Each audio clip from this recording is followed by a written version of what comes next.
Here's my problem with modern sci-fi. It always cuts to black right when I start caring. Project Hail Mary? Great. Humanity survives. Science wins. And then we're done. No, I want to stay in that universe. Drop me in a random star system. Low fuel, no plan. Let me figure it out. That's why Foundation Galactic Frontiers is interesting. Yes, that Foundation. Isaac Asimov. The guy who basically wrote the playbook Hollywood keeps borrowing. You're not the hero. No chosen one nonsense. You're a traitor. You explore, make deals, pick fights you probably shouldn't, and live with it. Meanwhile, you're running your ship, building it piece by piece, managing crew, resources, basically trying not to suffocate in deep space. Always a plus. And when things go south, they really go south. Ship combat, ground combat, because space wasn't dangerous enough already. What I like is the scale. You feel small. The universe feels huge, and no one's coming to save you.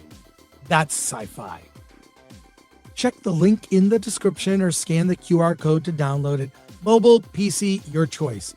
You'll get a free hero and battleship to start and use my code for extra resources. Because trust me, you're going to need the help. Movies end. This is where the story keeps going. I could not believe this, but when I read it, I thought, well, sounds like something Alan would say. Our great governor of the state of California. Let me repeat that. Our current governor of the state of California, he's very active on social media. Here's what he had to say.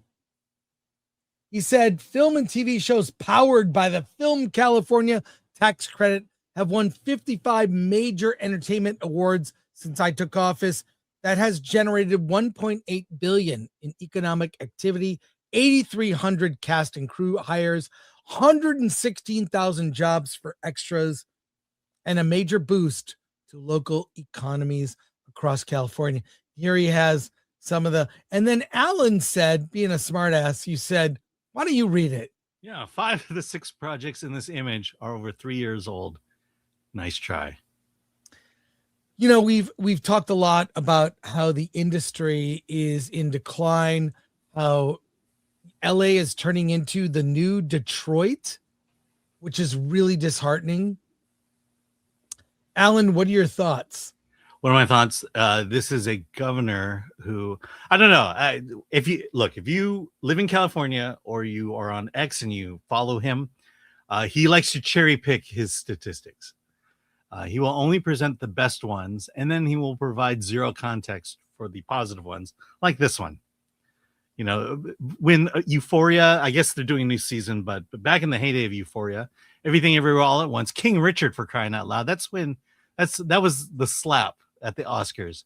You know, the other one with Amanda Seyfried, made years ago, back when Hollywood was feeling like it could come back, and it didn't.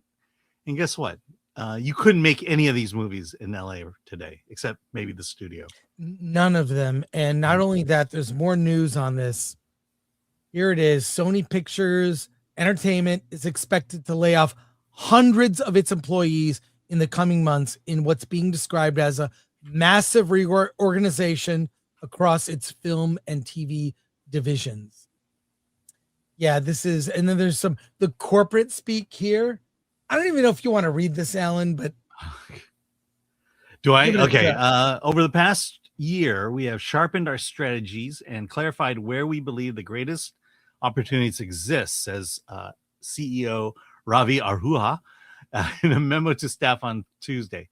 As we lean into these priorities, we need to operate with greater focus, speed, and alignment to strengthen our differentiated capabilities.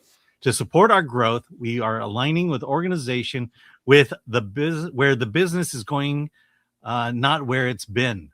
That requires changes to how we are structured and where we invest. With that, we are reducing roles in certain areas while increasing focus and investment in others that are most critical for our future.